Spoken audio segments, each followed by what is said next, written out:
Hey tech learners, we have reached to the last day of learning DBMS and it is the last lecture on DBMS.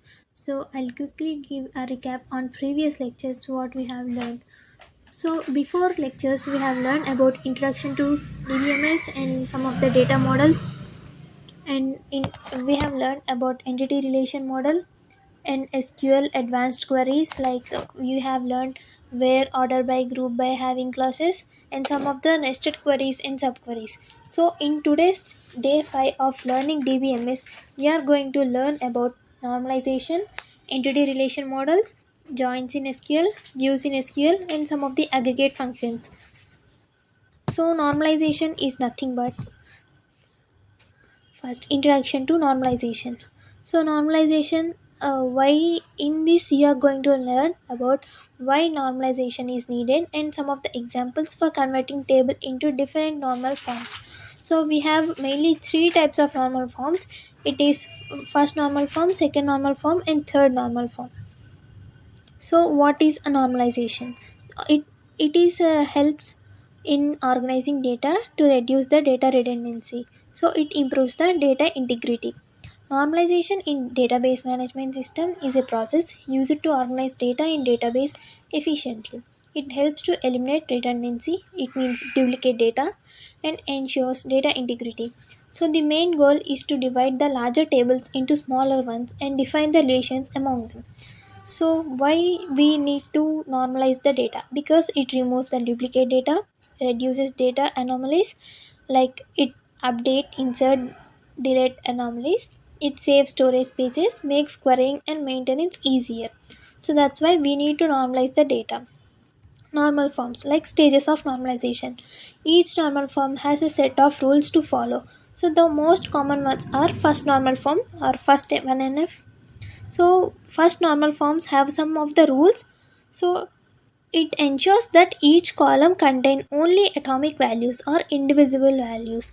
No repeating groups of arrays needed. So these are the rules in first normal form.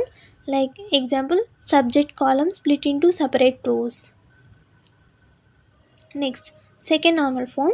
So the first rule in second normal form is the data must be in first normal form and all non-key attributes must be fully functionally dependent on the primary key, not just a part of it. Okay. So this is the second normal form, and the next one is third normal form. It must be in second NF and no transitive dependency, like that is non-key attributes depending on other non-key attributes. This is the third normal form, and we have another also, that is BCNF, Boy's Code normal form. It is the stronger version of the third normal form. It is also called as 3.5 NF. So the rule is every determinant must be candidate key. So every determinant of the table, it must be a candidate key. So these are the three normal forms and one is separate. So the summary is normalization is a step-by-step technique. Structure a relation database. It helps maintain accuracy, efficiency, and consistency in storing and manipulating the data. So I'll give you an example on this. So let's take an unnormalized table.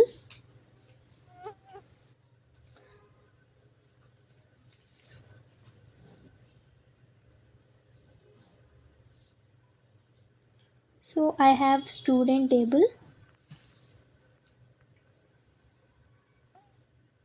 So in that student table, I have such uh, fields like student ID, name, course 1, and course 2. So this is the table I have. Before the normalization, it is like this. After doing first normalization, like each course is now a separate row. After the first NF, how it will be means,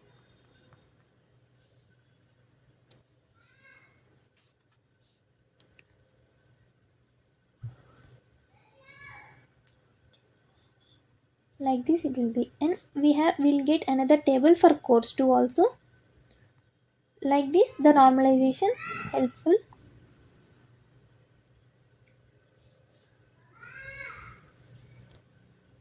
So next one, entity relationship model. So it is also known as ER model.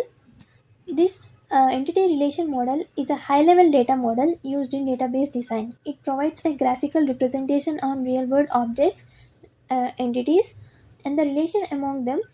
It helps the database designers to structure data before creating tables. So we have some key components of ER model, like we have entity, attributes, relation degree, cardinality. So, firstly, know about entity. What is an entity? An entity is nothing but an object or thing in a real world with independent existence. For example, it may be a student, a course, or employee. So, we have two types in entity, strong entity and weak entity. Strong entity exists independently, has a primary key. Weak entity depends on other entity, has a partial key and no primary key on its own. That is about entity. And next one is attributes. It is one of the most key component in model. So attributes are the properties that describes the entity.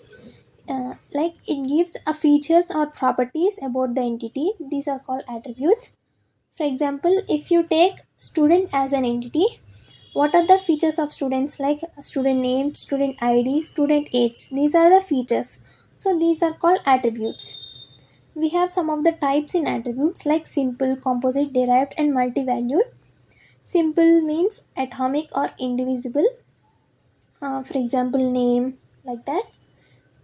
Composite, it means it can be divided into many parts. Like, for example, if you take name, we can divide it as full name or first name, last name, middle name, like that. It means name can be divided into three or more parts. That's why it is called composite. Derived means it can be derived from another component like age. Age is derived from date of birth. So that's why it's a derived component, derived attribute. Multi-valued means more than having one value. For example, phone number. Next we have some of the diagram symbols we have. Entity is represented in rectangle, attribute in oval, relation in diamond, primary key in underline. So we use this for tables. Like some we have some of the examples.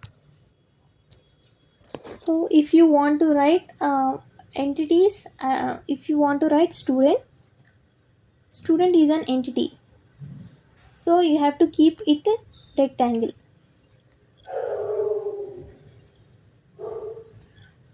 Student is is a relation, so you have to keep it in diamond box. If you want to write course id, it is a attribute, so you have to write in oval. Like this we use the diagram symbols. And if it is a primary key, like serial number, here the course id is a primary key. So for primary key there must be an underline.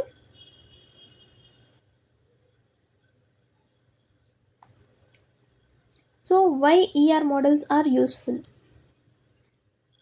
So models helps in visualizing and planning the database structure. It reduces the complexity before creating the physical tables, makes communication easier between the developers and stakeholders. So we have model relationships like one to one, one to many, many to many, and total or partial in participation. So like this we have to draw entity relationships. These are very useful in further going trend. Next we are going to learn about some of the queries like SQL queries, joins.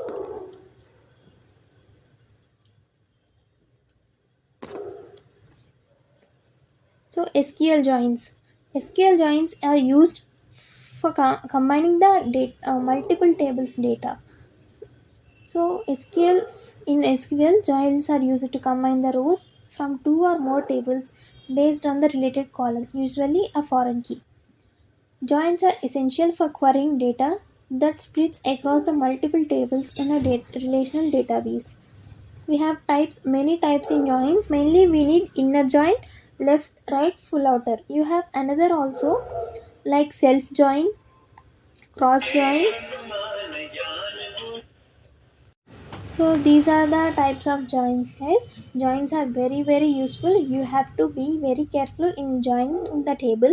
We have some of the queries like for inner join, left join, right, full outer. There will be somewhat difference, but all the query will be same. I'll give you the query also now. So firstly, we'll learn about inner join. Inner join, it matches both the tables. Like it returns only the matching rows from both the tables. So I'll give an explanation, detailed explanation on this. For example, we just take a table. So a table consists of,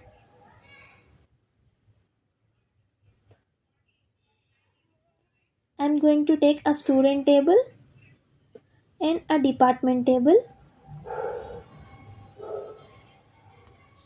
So in student table, I have three attributes like student ID, student name, and department ID.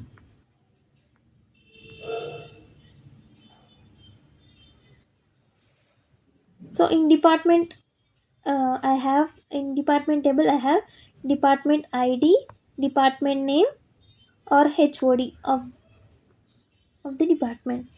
So what is the common thing we have here? We have department ID is the common thing, common row we have in both the tables.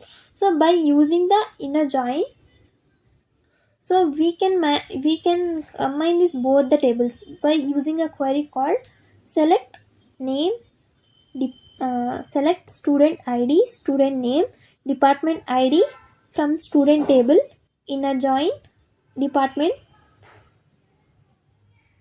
department, where department ID is student dot department ID equals to department dot department ID. This is the query, guys. So you have to learn all these queries. Like if you learn one query, like you can write four. Same will be the difference. Only will be in the inner join. For inner join, we'll keep inner join. For left join, we keep left. For right. For full join, we keep just full. That's all. So this is the inner join. So what will be the result of this? Like if you take a table, I want only the student table full I want, and only the department in I want only department ID. So I'll get all this.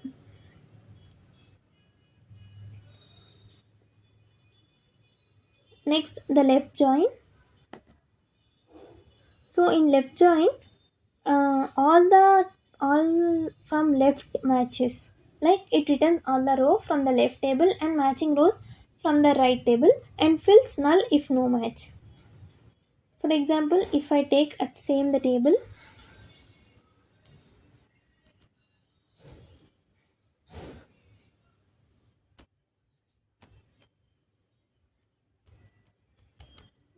it is not clearing.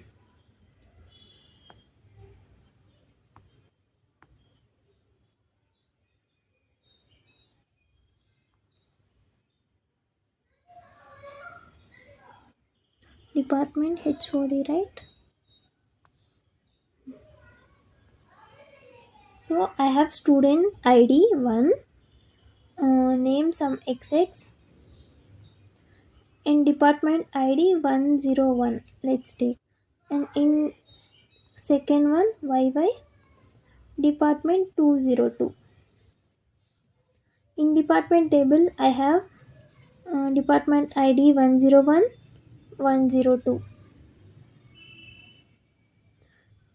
Department name CSE and ECA, HOD, some ABC, BCD. Like if I have like these two tables, so by using the left join, I can reconstruct it as I will get all this is left table and this is the right table. So you'll get you return all this left table full and what are the matching rows in the department, like in right table what will be the matching rows, there you'll find that one only in the answer, like in result you'll find that. Now now the resultant will be like you'll get a table like student ID, student name, department ID. You'll get like this, like in query, if you write what are the attributes you want, like I want another attribute also.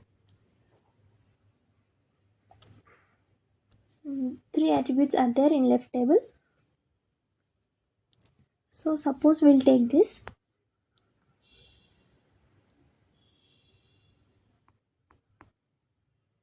student name and department ID. So what are the rows in the left table, like you'll get all this 1XX, department ID 101, 2 YY, department ID 202. And here in this table,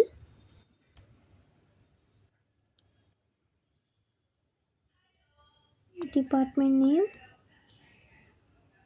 HOD.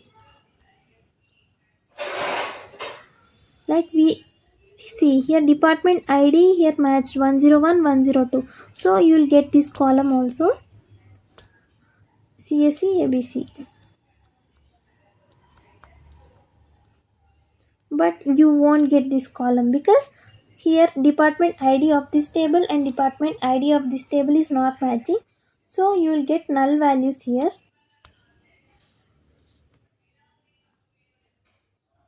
Null. Like this the table will be in the result.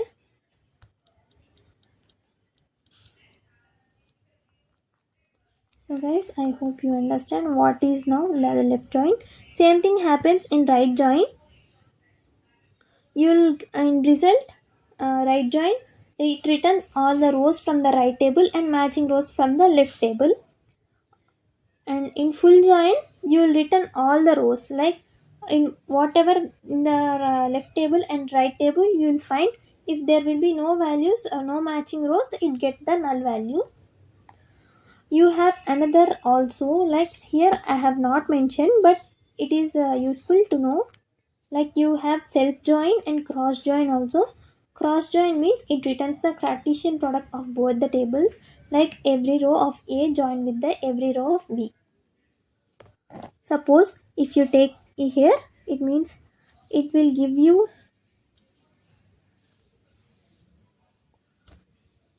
here it is try to write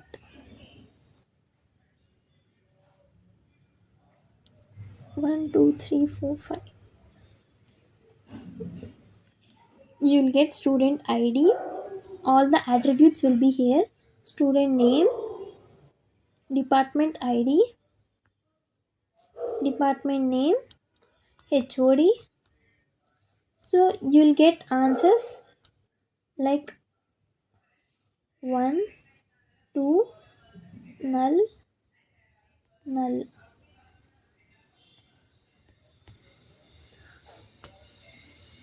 XX 101, CSE, ABC. Into you have YY and department number 202. Here there are no values, so it will print null. Same things happens here. Here there are no values for this, it provides null. Here it is number 1 or 2. in 1 or 2 you have ECE, uh, BCB, BCB. Like this, all the table it will be printed. In self join, a tables join with self, it with self, useful for hierarchical data. So this is the SQL join, guys. So nothing.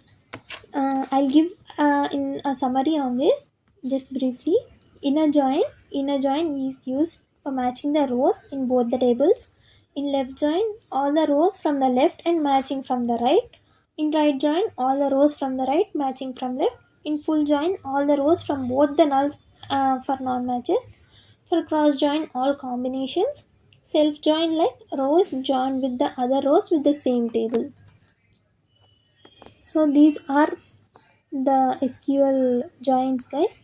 Now we'll move on views.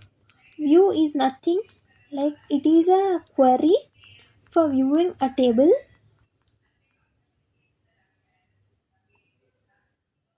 So a view in a SQL is a virtual table based on the result of a SQL query. It does not store data physically but provide a way to look at data from one or more tables in a customized format. Like it have a syntax: create view name as select column 1, column 2 and so on, column n from table name, where and you will have a condition. Suppose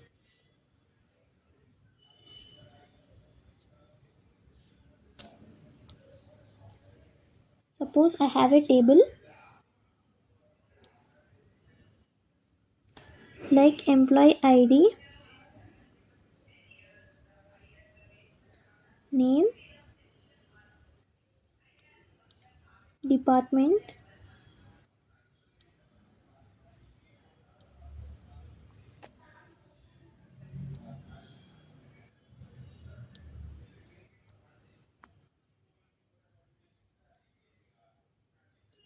so I give some data X, Y, IT department, HR department. Okay, now I write a query like create view,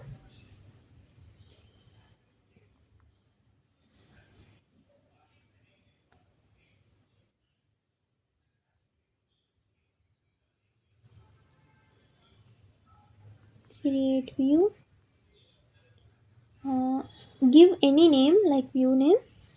I give employee emp as select name, depart name and department from table name. Give a table name like employee table, emp table, where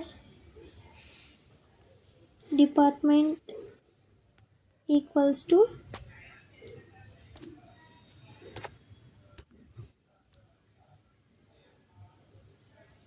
HR. Put it in.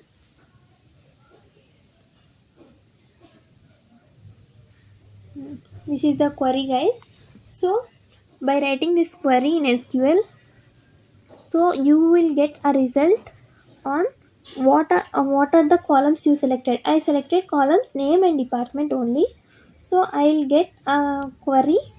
So I'll get a table with name and department, and I have written a condition like where the department is only HR. So in what are the departments in HR? So I have only Y HR. If you have keep another, it will be also printed. So I'll get a result like this.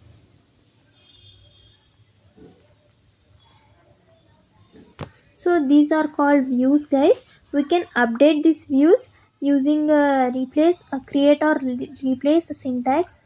We can drop view also to remove. It is just views are nothing but what are the attributes we want to see or what are the data we want to see, like we can short them and we can see.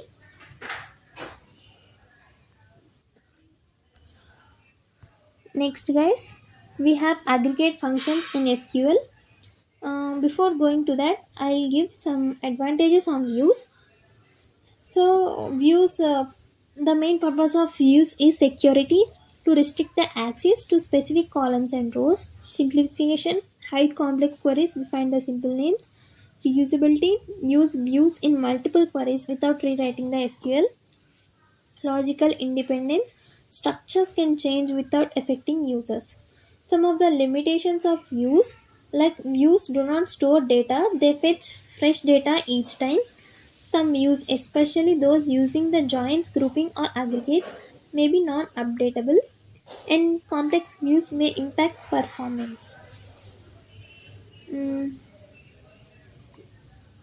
we have some of the types of views also, guys. Simple view, it is nothing but it is based on a single table, no functions or joins will be. Complex view, based on the multiple tables or includes logic.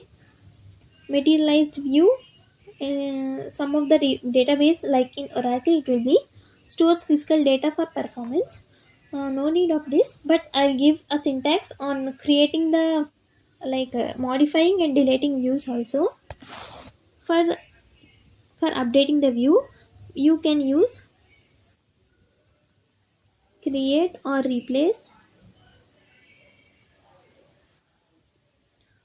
view,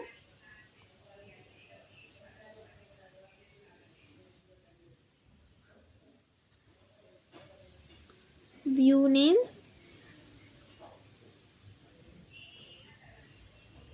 as select. You have to select the column names. So this is used for replacing, like modifying. To delete or drop a view, just drop view.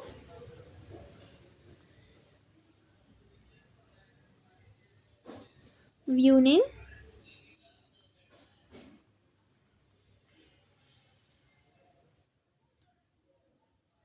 the view will be dropped. So this is views, guys. Guys, we going to another topic like aggregate functions. This will be the last topic of yours. Aggregate functions in DBMS. These are built-in SQL functions used to perform calculations on set of values, usually on a column, and returns the single summary value. They are mostly commonly used with the group by clause in SQL queries. So we have five types of aggregate functions. Sum, average, count, max, min. So they do their performance like sum is used to calculate the total sum of numeric values. Average, it returns the average numeric values. Count, used to count the number of rows and a table. Max is it returns the maximum value, and minimum, min, it returns the minimum value, guys. So we use in SQL, like these aggregate functions are combined with the clauses group by, having by.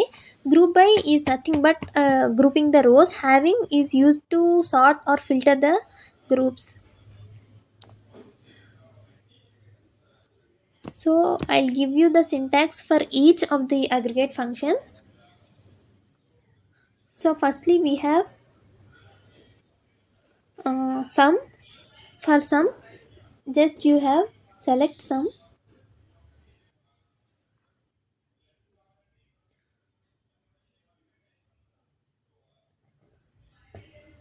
What are the column you want, column name from employees.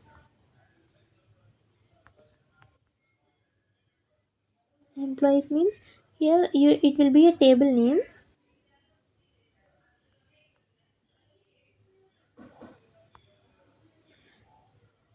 and semicolon. So this is the syntax for sum. Same thing, select average. For average, the only difference will be average here. Same thing, select for maximum minimum also there will be the same syntax. You just change this max or min here. So for count, we use count,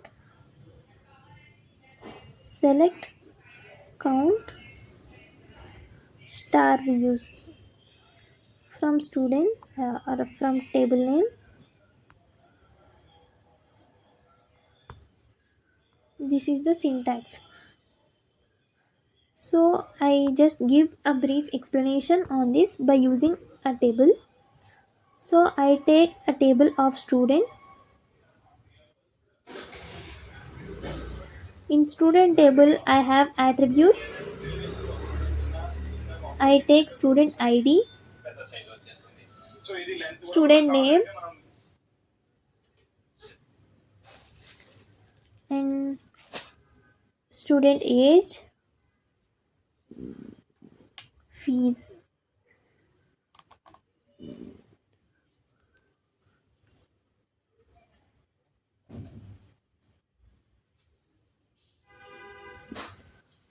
So let's, this is the table. So student ID 1, student name XX, student age 15, and fee 30k. And another student YY, his age is 16. Salary like fees is 25k.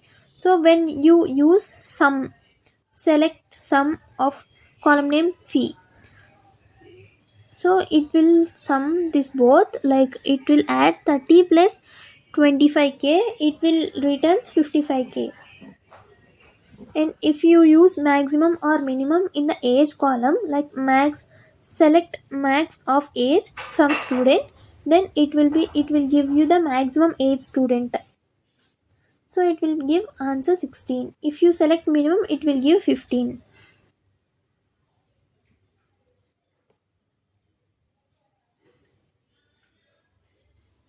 I hope you understand, guys. If you use select column like count column here, it will give you how many rows present. So here we have two rows here.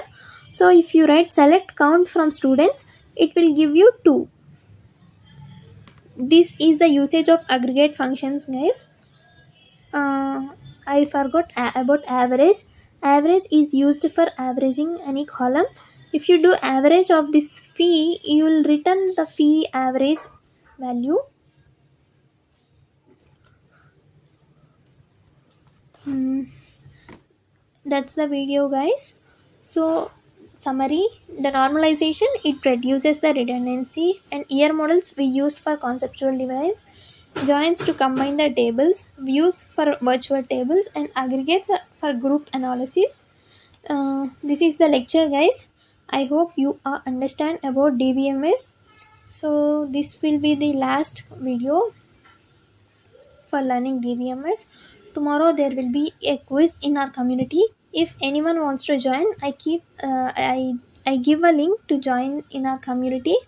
You can join from there and you can participate the quiz.